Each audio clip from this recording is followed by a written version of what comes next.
Friends, welcome to the Target coaching classes. स्वागत है आपका मेरे चैनल पर। और मैं आज एक्सरसाइज 1.3 क्लास 10 की जो एक्सरसाइज 1.3 है उसके कुछ क्वेश्चन करने वाला हूँ। ये क्वेश्चन एग्जाम के पॉइंट ऑफ व्यू से बहुत इंपॉर्टेंट क्वेश्चन है और लैंग्वेज के ऊपर बेस्ड है, इसलिए इसमें बहुत ज्यादा कंफ्यूजन होता है। तो इसके बेसिक से इस क्वेश्चन को समझते हुए मैं आपको यहाँ पर बहुत ही ज्यादा ईजी वे में इस क्वेश्चन को समझाने की कोशिश करूंगा। अगर आपको वीडियो अच्छा लगे तो आप लाइक, कमेंट और शेयर कर सकते हैं। वीडियो को समझने के लिए, लेक्चर को समझने के लिए, इस क्वेश्चन को पूरा समझने के लिए वीडियो को एंड तक देखें। और साथ ही साथ जो एक्सरसाइज 1.2 का क्वेश्चन नंबर 7 जो छूट गया था पिछले लेक्चर में, उसके ऊपर मैंने एक शॉर्ट वीडियो अलग से बनाया हुआ है। उस वीडियो का लिंक डिस्क्रिप्शन में जाकर आप उस वीडियो को ले सकते हैं। तो इस क्वेश्चन को समझने के लिए आइए शुरू करते हैं इस क्वेश्चन को कि इस क्वेश्चन में पूछा क्या है। इस क्वेश्चन में पूछा है कि प्रूव करो कि √5 जो है एक इरेशनल नंबर है। रेशनल और इरेशनल नंबर आप बेसिक छोटी क्लासेस से पढ़ते हुए आ रहे होंगे। यहाँ पर इरेशनल नंबर के बारे में मैं थोड़ा सा बता देता हूँ कि इरेशनल नंबर होता क्या है।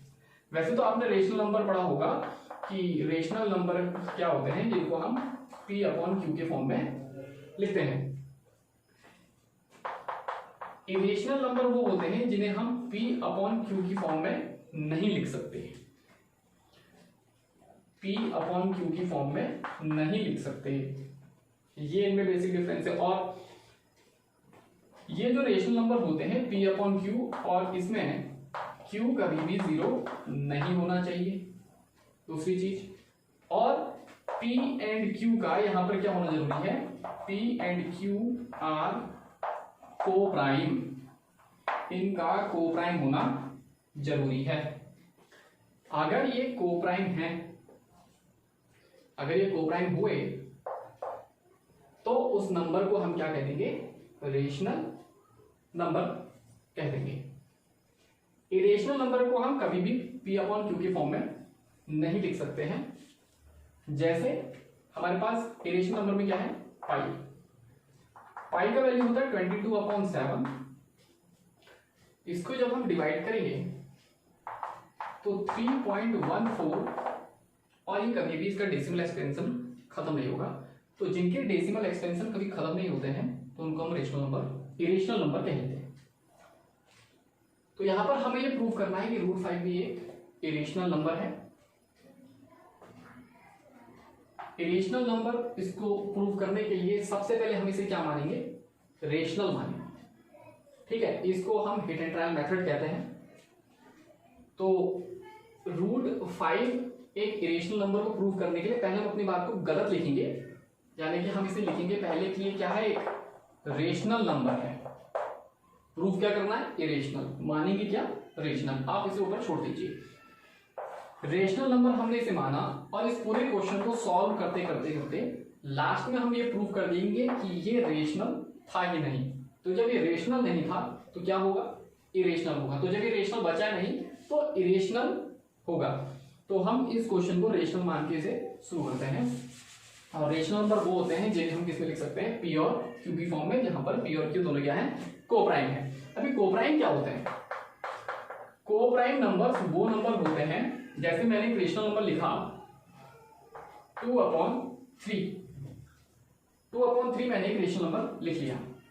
तो 2 और 3 के दोनों के फैक्टर जो हैं, 2 के फैक्टर क्या होंगे, 2 डिवाइड हो सकता है 2 और 1 से, 3 डिवाइड हो सकता है 3 और 1 से। तो 1 के अलावा कोई भी इनमें कॉमन फैक्टर नहीं है। ऐसे नंबर्स को हम को प्राइम नंबर्स बोलेंगे। तो 2/3 इज अ रेशनल नंबर जिसमें 2 और 3 क्या है, दोनों को प्राइम नंबर्स हैं। ठीक है, अब मैंने यहां पर एक नंबर लिख दिया 2/6। 2/6 अभी ये रेशनल नंबर देखते हैं कि नहीं है। तो उसके लिए पहले देखते हैं कि 2 के कॉमन फैक्टर, 2 के फैक्टर 2 और 1, 6 के फैक्टर 2, 3 से डिवाइड हो सकता है, 2 से डिवाइड हो सकता है, और 6 से डिवाइड हो सकता है, 1 से भी डिवाइड जा सकता है। तो इसमें 1 के अलावा कॉमन फैक्टर 2 भी है। तो जिन दो नंबर्स में 1 के अलावा कोई और कॉमन फैक्टर है तो उन नंबर्स को हम को प्राइम नंबर नहीं कह सकते। 2 और 3 को प्राइम है क्योंकि इनमें 1 के अलावा कोई भी कॉमन फैक्टर नहीं होते। तो को प्राइम नंबर वो होते हैं जिसमें सिर्फ और सिर्फ एक ही पेयर कॉमन होता है कॉमन फैक्टर्स का, और वो होता है 1। जिसमें 1 के अलावा कोई और कॉमन फैक्टर आ जाएगा उसे हम को प्राइम नंबर्स नहीं कहेंगे।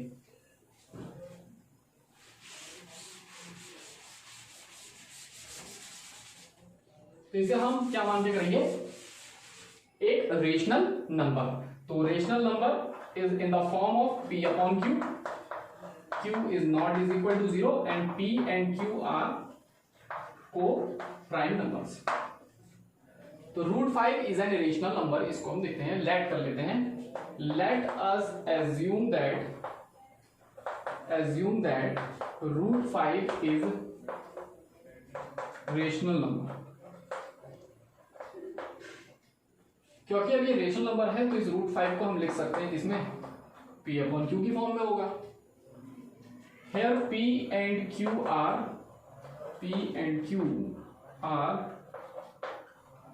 कोप्राइम, ये जो है कोप्राइम नंबर्स हैं, ठीक है।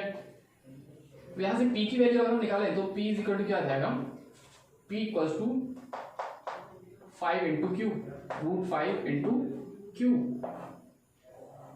अगर हम इसको स्क्वायर कर दें both side, squaring both side, इसके बाद अगला स्टेप क्या है, स्क्वायरिंग बोथ साइड। इसको हम स्टेप में लिखते हुए चलते हैं। स्टेप फर्स्ट में क्या मानना है, एज्यूम करना है √5 एक रेशनल नंबर है, रेशनल है तो उसको p अपॉन q की फॉर्म में लिख देंगे, इस तरीके से लिख देंगे। स्टेप 2 है, step 2 is squaring both side, squaring both side. अगर इस तरफ स्क्वायर किया तो p स्क्वायर, √5 का स्क्वायर किया तो 5 और q का स्क्वायर किया तो q स्क्वायर। अब यहां पर आप देख सकते हैं कि p स्क्वायर के कितने फैक्टर हो गए, यहां पर 2। कितने फैक्टर हो गए p स्क्वायर के, यहां पर एक फैक्टर है 5 और एक फैक्टर है q स्क्वायर। तो q स्क्वायर की वैल्यू यहां पर क्या हो जाएगी, p स्क्वायर अपॉन 5, क्योंकि q और p दोनों इंटीजर्स हैं, यहां पर ये कोप्राइम भी होंगे एंड इंटीजर्स होंगे, इनका इंटीजर्स होना भी जरूरी है। क्योंकि दोनों इंटीजर्स हैं तो p स्क्वायर, जब p इंटीजर है तो p का स्क्वायर भी इंटीजर ही होगा, और 5 इज ऑल्सो एन इंटीजर, तो किसी इंटीजर से हम p स्क्वायर को डिवाइड कर रहे हैं।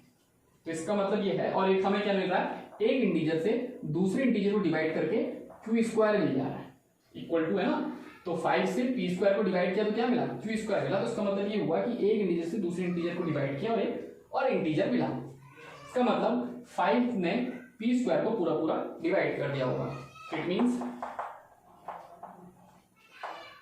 p square is divided by 5 completely. अगर ये इससे पूरा डिवाइड हो रहा है then p is also divided by 5 completely. तो p भी क्या होगा, 5 से डिवाइड आएगा। इसका मतलब ये हो गया कि 5 p को डिवाइड कर रहा है। अगर 5 p को डिवाइड कर रहा है तो इसका मतलब ये हो गया कि 5 is a factor of p।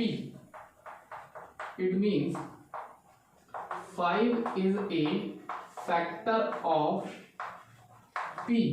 ये पूरा जो क्वेश्चन है सिर्फ और सिर्फ लैंग्वेज के ऊपर बेस्ड है। देखिए कितनी सारी लैंग्वेज आ गई, लेकिन इस पूरी लैंग्वेज को समझते हुए चलो। तो क्योंकि हर क्वेश्चन में, इस एक्सरसाइज के हर क्वेश्चन में हर कोई ये बताने की कोशिश करेगा आपको कि इनको क्या करो, आप इस क्वेश्चन को रट लो, है ना। क्योंकि जब हमने पढ़ा था इस क्वेश्चन को तो उस टाइम पर हमारे टीचर्स ने भी यही कहा था समझाने की बजाय कि इस क्वेश्चन को रट लो। लेकिन आप इसको रटना मत, क्योंकि यहाँ पर मैं बहुत ही बेसिक तरीके से इसको बता रहा हूं। तो 5 क्या है, p का एक फैक्टर है, तो इसको ऐसे लिखा जा सकता है कि p इज इक्वल टू, देखिए हम 6 को किस तरीके से लिखते हैं, 2 इंटू 3। तो p तो हमें पता नहीं है ना एक्चुअल में है क्या, लेकिन ये पता लग गया है कि 5 फैक्टर है p का।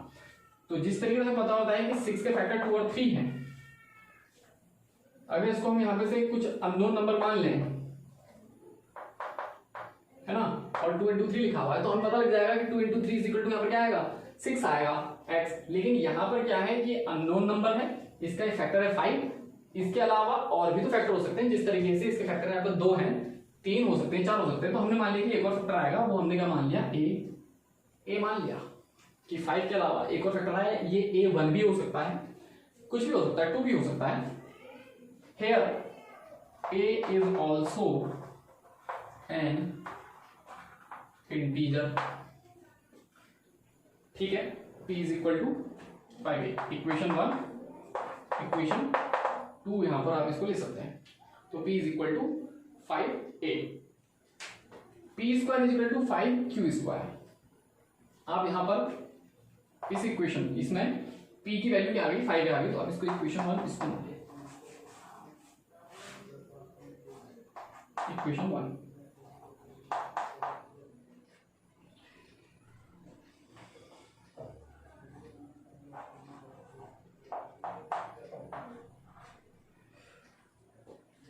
इक्वेशन 2 से इक्वेशन 1 में p की वैल्यू रखते हैं, substituting the value of p, substituting the value of p in equation 1, then q square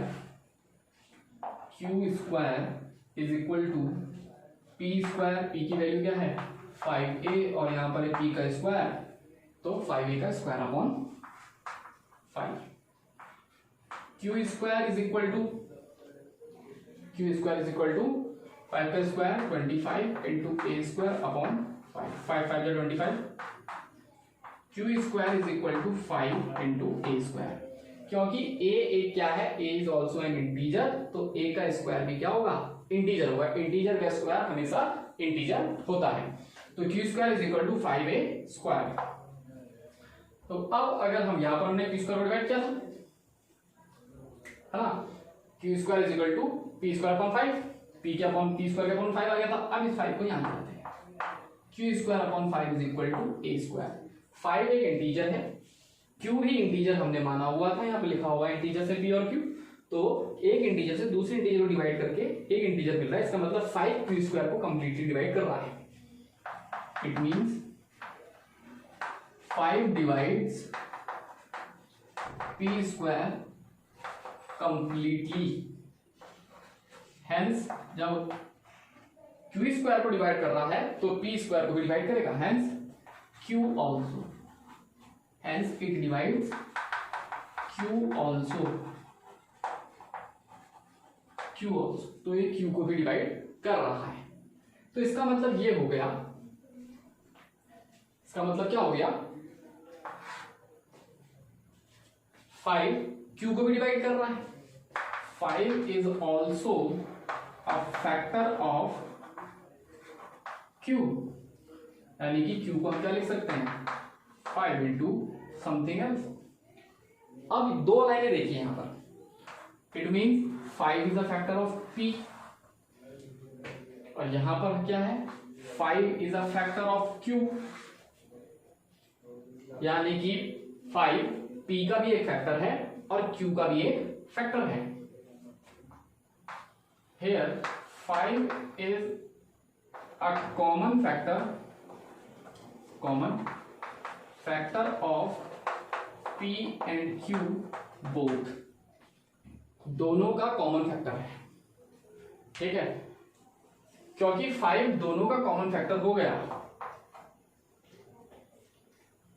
क्या पढ़ा था हमने, रेशनल नंबर होते हैं p अपॉन q की फॉर्म में, यहां पर p और q क्या होते हैं, कोप्राइम होते हैं। कोप्राइम नंबर वो होते हैं जिसमें 1 के अलावा कोई कॉमन फैक्टर नहीं आता, तो कोप्राइम में 1 के अलावा कोई भी कॉमन फैक्टर नहीं आता। यहां पर 1 के अलावा क्या आ गया कॉमन फैक्टर, 5, इसका मतलब p और q क्या नहीं है, कोप्राइम नहीं है, और जब कोप्राइम नहीं है तो क्या नहीं होंगे, रेशनल भी नहीं होंगे। It means p and q are not coprime नहीं है, एंड हेंस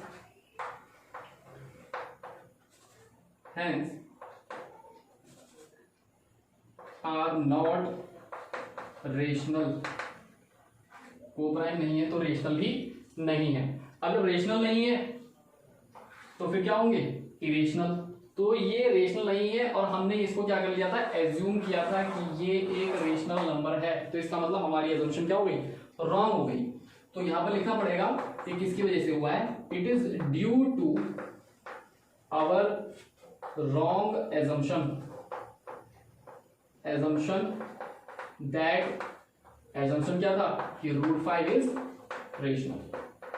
ये हमने एजम्पशन लिया हुआ था कि रूट 5 रेशनल है, जो कि क्या हो गया, रॉन्ग हो गया। तो it is due to our wrong assumption, ये हमारी गलती की वजह से हम रॉन्ग एजम्पशन हमने लिया था, गलत लिया हुआ था, रूट 5 रेशनल है, तो वो उसको हमने अभी रॉन्ग प्रूफ कर दिया है ऊपर कि ये एक रेशनल नंबर नहीं है। तो रेशनल नहीं है तो क्या है, इरेशनल नंबर है। हेंस इट इज मतलब root 5 is an irrational number, ये एक इरेशनल नंबर है। ठीक है, ये इरेशनल नंबर हो गया। तो इस तरीके से आप पूरी लैंग्वेज को समझ सकते हैं इजी वे में, रटने की कोई जरूरत नहीं है। इसी के जैसे और क्वेश्चन होते हैं, आप इनकी प्रैक्टिस कर सकते हैं, रूट 5 और रूट 3 की। रूट 5 और रूट 3 भी क्या है, इरेशनल नंबर प्रूफ करने में एग्जाम में आ सकता है। यही लैंग्वेज रहेगी, बस रूट 5 की जगह पर आप रूट 2 डाल सकते हैं, रूट 2 आ जाएगा, स्क्वायर होगा तो रूट 2 का स्क्वायर 2 हो जाएगा, यहाँ पर 2 आ जाएगा, यहाँ पर 2 आ जाएगा, तो ये सारी चीजें बदल जाएंगी, बस सेम रहेंगी, बस 5 की जगह पर 2 आ जाएगा, और रूट 3 प्रूफ करने के लिए आएगा तो 5 की जगह पर 3 आ जाएगा। वीडियो को पूरा देखने के लिए थैंक यू, और तब तक के लिए गुड बाय। चैनल को सब्सक्राइब करें, सपोर्ट करें, गुड बाय।